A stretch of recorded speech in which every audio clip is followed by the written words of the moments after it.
aurreko batean etorri zen, zehazki bat, nire semea, hoia nerabea zen, nire semea ez da honitz egoten, mobilakin. Terranionatera erregistroa, 6 ordu. Eta guratxo hauentzat, 6 ordu, etzen honitz. Nerabeen garrasia, osasun mentala zaintzeko podcasta.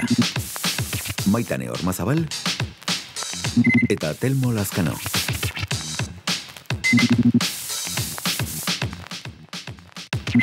Neurologia eta pantailak. Nolakoa da gure gazteen garuna? Ongi etorri nerabeen garrasira, beste behin, eta gaur hemen neurologia atala landuko dugu. Neurologia zerratik, gure barruak ulertu behar ditugulako kanpoko ekintzak ezagutzeko. Beraz, Maitane? Bai, garrantzitsua da, ze askotan bezala nerabei badaukagu joera bat, pixka bat erruduntasunera, baina ez ulertzeko momentukin neurologia nola funtzionatzen duen, eta jendea pixka bat ulertzeko zuek pentsatu ume batek edo aur batek bere garuna garatzen du beste garun batzuen bitartez, ez? Eta normalean hasiera batean izaten da, haurtzaroan, gure guraso edo oso gertuko ezitzaien gandik, baina nerabezaroan gure gurasoen buruarekin erlazionatu gara, eta gehiago, garun gehiago behar ditugu, gure garun hori garatzen juteko. Orduan pixka bat egiten duguna da gure gurasoen utzi, eta gure esparrua lagunak, inguru giro hortara, ez? Baina ze pasatu da, Telmo, gaur egun, beste agente bat azaldu zaigula. Eta ez da agente natural bat, mugikorra.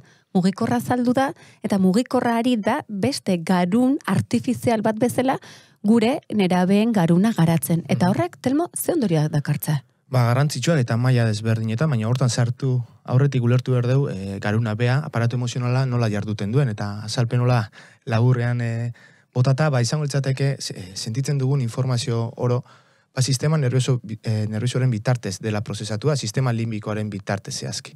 Bertan aurkitzen ditugu 2 nukleo, akunbexa eta amigdala.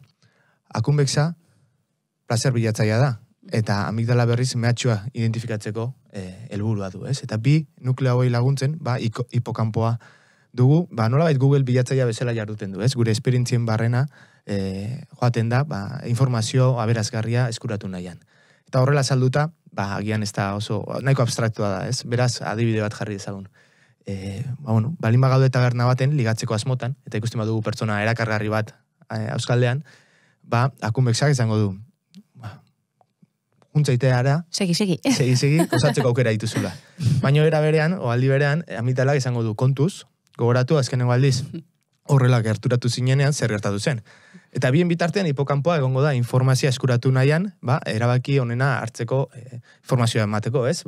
Ea berdin begiratu digun, itxura antzekoa duen, testu inguru antzekoa den, eta informazio guzti hori, ez, balantzan jartzen, erabaki nahian zer komeni den egitea edo zer ez den komeni, korte singulatua dugu, ez? Baina nork du sinfonia neuronal horren batuta, nork hartuko du azkenengo erabakia. Kortez prefrontalak, ez? Bera delako jakitun instantzia bakoitzak dakienaz, eta berak hartuko du azkenengo erabaki hori. Eta noiz diogu aparatu emozional honek, koherenteki jarduten duela. Nolabait, instantzia bakoitzak, atal bakoitzak, hitz egiten duenean, hitz egin behar duenean, eta isiltzen denean, isildu behar duenean. Orduan diogu, informalki, erabaki helduak hartzen dituela, edo nolabait heldutasunera iritsi dela. Baina, zer gertatzen da? Nerabezaroan, garuna oraindik jardun koherente hortatik oso urrun dagoela. Claro. Modu natural baten. Ze garuna atzetik aurrera garatzen da, atzen ditugu instantzia primitiboenak, eta aurrera joan ala garatzen dugu hori. Eta garatzen dugu, zuk ondo esan duzun bezala, referentziazko garun hori osatua dagoena, eredu izan da. Beraz, nerabezaroan nola dago aparatu emozional hau? Alde batetik dugu akunbexa, oso garatua, ia guztiz garatua, eta amigdala berriz garatzeke, hipokampoa ez ditu esperientzia berazgarririk oraindik, eta batez ere kortez prefrontala oso urrun dago bere garapen osotik. Beraz, sinfonia neuronal horren batuta akunbexak du, eta hau ondo ulertuko dugu zergatik, modu natural baten, eta orokortasun baten baitan, noski, nerabe batek, orokorrean oso impultsiboa izango da. Bai. Ez ditu bere erabakien epe ertain eta luzeko ondorioak aurre ikusiko. Zailtasun handiak izango ditu, zerbait placer sortzaia, dopamina sortzaiaren aurrean stop gelditzeko esateko. Eta bere batez ere jarriko duena da, saria lehen etxiko du arriskuen aurretik, ez? Eta hori modu natural baten gertatuko da. Eta hori, nolabait, modu osasuntxuan garatu alizateko, beharko du gure garunaren erreferentzia hori. Esango diona, onaino nahikoa jolastu duzu, bideo kontrola horretan, kontu hemen arriskoa dago, edo nahikoa da, ez? Baina, nerabaren garun honek, ez badu erreferentziazko garun hori aurkitzen, gure alegia, beste bat aurkituko du. Eta hori da zuk hain zuzen komentatu duzuna.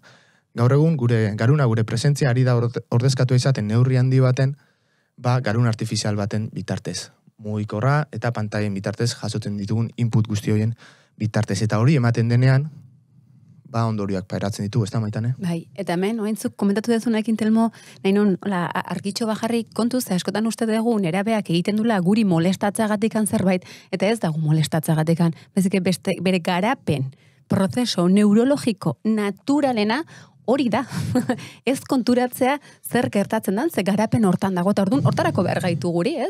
Hoiek akotatzen juteko, ikusten juteko, baina normalena da hori gertatzea. Eta ze ondoriok, Telmo, zuk esan dezunez, pantaila gertze honekin, ze ondoriok izan ditugu? Ondoriok asko dira eta sakontasuna behar dute, baina asaletik azalduta lehenengoa izan gultzateke sindromea motivazionala, mugikorra da guztia, baina da guztia orain, nahi dut eta bat dut. Eta orduan, esfortzua eta disiplina zentzu horretan zauritua ikusten dugu dagoela, baina atentzio gabezian ere hor pixate garrantzia jarri behar dugu, azpimarra jarri behar dugu, zergatik, garuna muskulu bat, organoa da, baina muskulu bat bezala xe jarduten du. Erabiltzen badut, potentziatu egingo dut, eta ez badut erabiltzen, galdu egingo dut. Eta erabiltzen dudan hortara moldatuko da.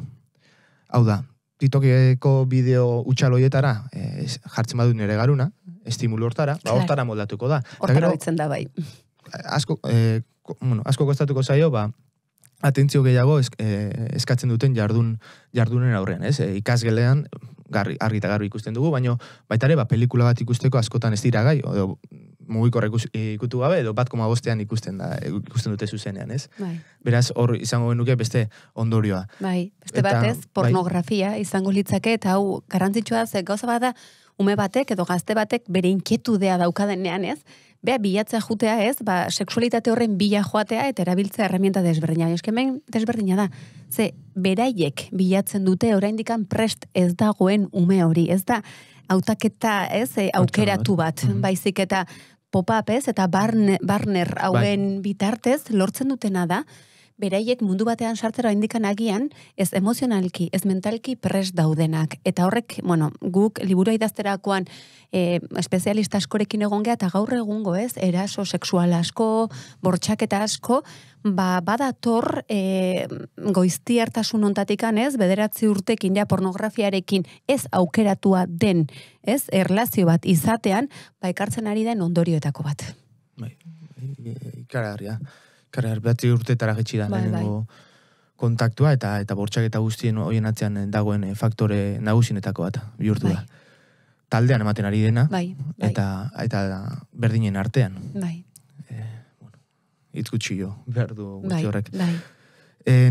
Bestea, izango litzateke, ziberjazarpena, jakin adingaben artean, suizidio zaiakeren atzean lotutako gauza nagusinetako baten bihurtu dela. Eta osasun mental arazoen estanda, neurri handi baten ere sare sozialen estanda honekin ulertzen dela, ez? Baina, jarriko nuke azpimarra ondorengoan, eta da, txiki-txikitatik, ez? 12 urtekin ja ikusten ditugu, ez? Mugikorrekin. Eta gertatzen dena da, horrelako kontsumo altu bat ematen denean ekintza ezibiko, ez? Ezibikoen inguruan, gertatzen dena da, ekintza guzti horiek utxaldu egiten direla, normalizatu, eta neurri handi baten baita ere errepikatu, ze zoritxarrez ekintza guzti, edukia guzti hauek askotan sarituak izaten dira zarean. Eta zer bilatzen du nerabe batek modu naturalean. Saritua izatea. Onartu izatea taldean. Eta beraz, jokatzeko modu gisa hartzen dute guzti hau. Baina jakin badakigu, Karitasen azkenengo informeak ere alaxe dio, 5 ordu ematen dituztela mugikorraren aurrean. Horrek argi eta garbi usten duena da, beste zerbaitetan ez dutela denbora hori ematen. Eta alde batetik osasun mentala zigortzen badu, eta bestetik on egiten dizken gauzak, kirola, artea, emozioekin kudeak eta hori, irakurmena, lo ondo egitea, eta gure benetako harremanak, Bai, kontaktua, ez? Zertan genduna, bakarra ez? Askotan. sentimendu ikaragarri bat dugu, gaur Hori da. egun inoiz egon ez den toki batean, ez? Separado, nik uste, zer pentsatu ematen duela, inoiz baino konektatuago gauden mundu honetan, inoiz baino bakartego sentitzea. Kontua da, kontu, aurkitzen duguna da, alde batetik, osasun mentala zigortzen ari garela, eta bestetik, hon egiten isien gauzak aldentzen. Beraz, balantza maitanen nola izango du. Negatiboa ezin du beste modu batera izan. Eta pixkat guzti horrei argi pixkat jartzera eta bestelako ikuspuntu bat aratagokoa ikusteko gonbidatu bat dugu Mertxe eta hortaragoaz zuzenean. Bai, oinarte. Elkarrizketa. Bueno, hementxe gaude, Mertxe Mendibururekin, neuropsikologa klinikoa, konektoma zentru klinikoaren zuzendaria eta pediatrian espezializatua, ez da, Mertxe? Bai, hori da.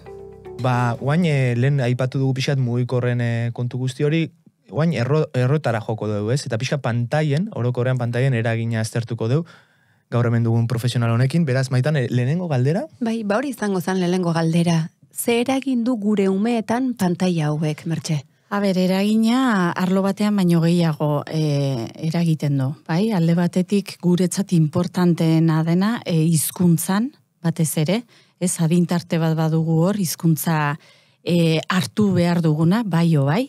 Azken finean komunikatzeko era importanteena eta bai gero eskolan eta ikasketa prozesuan hain importantia den hizkuntza arloan. Bertzaldetik sozialki ere bai, sozialki azkenean ordu gero eta gehiago egon pantalla baten aitzinean, horrek erran nahi du denbora gehiago kentzen diotela, bai familia artean egoteari, lagunekin, eta kanpoan, ez? Hain importantea den, naturarekiko, erlazio hortan, horreri ere denbora kentzen dio. Eta nik ere sartu nahi nuke pixke bat bizi geldoa, ez? Sedentarismo edo pixke bat fizikoki ere ez mugitze horrek ekartzen dituen ondorioak aurretan, ez? Azkenean guk aurrak baloratzen ditugu hizkuntzaldetik, motorikoki, baina baita funtzio kognitiboak ere. 3 arlo hoietan afektatzen du bere neurrian ez baditugu aurrak pantalla horrean edukitzen. Eta zintzuk izango liratezke neurri horiek, ze denbora edo kontsumoa estimatzen da egokia dela adinan arabera? Bai, orain arte adintarte neurri batzu genituen, baina azkeneko kongresuan eta evidentzi zientifikoak neurri, adintarte horiek aldatu dituzte, orduan 0-2 tartean bat erez, ez?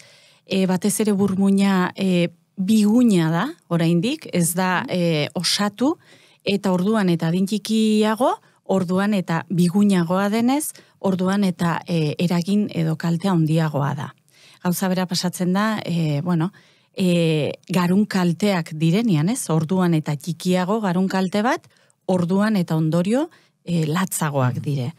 Orduan teknologiakin ere berdin pasatzen da. Ez, igual hori izan daiteke gauza bat askotan guk ezki ulertzen du, leritzen zaigu txikia dela oraindiken eta hori oso erreparatzailea izan daitekela, eta justo kontrakoa da, ez hau, mezo oso importantea da Mertxe konturatzeko, justo ordu momentu hori izan daikela fragilen dan momentua. Bai. Geroz eta txikiago, inguru giroan ematen diogun, alimentua, igual zait familiarra den, lagun soziala, orduan eta traumatikoagoa baldin bada, orduan eta ondorio latzagoak izanen ditu etorkizunean ere bai. Orduan, 0-2 bat erez, 2 bortzera ordutxo bat gehienez, eta bortzetik 12 2 ordutxo gehienez. Egia da, pixka bat, egunerokotasunien ni konsultan ikusten ari naizela, zenbateraino guratxoek ere ikusten duten neurriak, ez? Aurreko batean etorri zen, zehazki bat, nere semea, oian erabea zen, nere semea ez da honitz egoten, mobilakin. Terranionatera erregistroa, 6 ordu. Eta guratxo hauentzat, 6 ordu, etzen honitz. Orduan, nik uste hor ere finkatu eta pixke bat guraso hoiei ere erakutsi, eta bueno, zer da honi, zer da gutxi, eta insistitzen dugu datu hauetan, ez? Adintarteko datu hauetan. Ze, bueno, denek badakigu, teknologia bai aditzen da, ez? Aurrendako ez dela ona, eta kito. Baina adintarte hori, jakite hori, haitz importantea da. Bai, eta oaina aprobetxatuz neuropsikologa bat dugula hemen. Bai. Galdetu nahiko nuke, maila akademikoan oraindik igual eztabaidan dago, baina zure iritzia behintzat, 0 da 5 urte bitarte horretan, ez? Gomendioa 0 minutu, 2 eta 5 urte bitartean gehienez ordu bete, demagun, 4 urteko pertsona batek ematen ditula, 4-5 ordu pantalla baten aurrean, 3-4 bat. Bai. Ze ondorio izan ditzake, eta ondorio horiek gero nolabait errekuperatu ahalko liratzezke? Bueno, tamalez, geroz eta ohikoagoa da, egotea aurrak, bueno, edo zein lekutan ikusten dugu, ez, aur txiki-txikiak, ez du jaten, eta tableta, jartzen dio tableta, eta horrela jaten du. Lehen gure guratxoek, arbasoek, ez zuten tabletarik, etetzen inor jangabe gelditzen. Bai, ezan gozez iliño. Baina batzutan, galtzen dugu objetibitate hori, logika hori, ez? Eta hezkuntza prozesu azkenean lan bat da. Eta jaten erakustea, lan bat da. Errexena da, ez? Bueno, paratzen dio tablet hori, edo distrakzio bat, eta, venga. Baina egia da, geroz eta ipatu bezala, geroz eta txikiago, eta 4 ordu pasatzen baldin baditu, 4 ordu horiek kendu ditugu familian solas egiteari, eta solas egite hori da hizkuntza bermatzen duen aurran, ez? Hizkuntzaren iturburu nagusinetako. Hori da, kontakto bisuala, elkar begiratzia, ez? Gaur egun hain lotua dagon autismoakin edo, ez? Haunitzetan, guretzat diagnostiko diferentzialak egitea zailtzen digu. Ze aur bat dagona erabat sartua teknologikoki eta igual sozialki ez zalandu, aita eta lanean dituelako, eta bueno, gure bizimoduak ez eramaten digula ere pixka bat, bueno, anztera aurra tabletakin dagola, ez? Claro, gure diagnostiko diferentzialetan aurrorrek ez du ikasi begiratu behar dela, solas egiteko ez dela bakarrik berbala, baizik eta alde pragmatiko hori. Bueno, orduan hizkuntza aldetik aparte, atentzio arazoak ere sortzen alditu. Atentzio arazoak, lehenbiziko ez dutelako barrido visual on bat egiten, ez? Ez dakite bazterretara begiratzen, baizik eta ikasi dute begiratzeko forma oso fokalizatua, hoi da.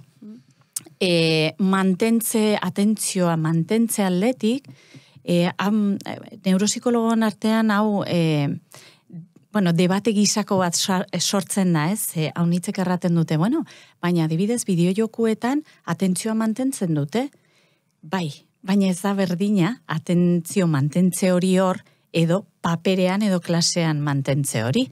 Orduan, nik erakusten baldin badio txikitatik sobera ordukin atentzioa mantentzen olako estimulo potenteekin, hau da, bisualki estimulo potenteak, ez? Tabletak eskaintzen diguna edo mobilan bisualki haitz estimulo potenteak dire. Soinuak, koloreak, argiak, hortara ohituratzen dugu ere bai garuna. Eta hortik, noski, pasatzen garenean eskolako aferara, aspertzen naiz, ez nago motivatuta, falta da, ez? Motivazio estimulo potente hori. Bai, ez que hasiera motibatzen zaituen horrek, gerora, igual motivazio almena galtzen du, ez? Hori da, bai.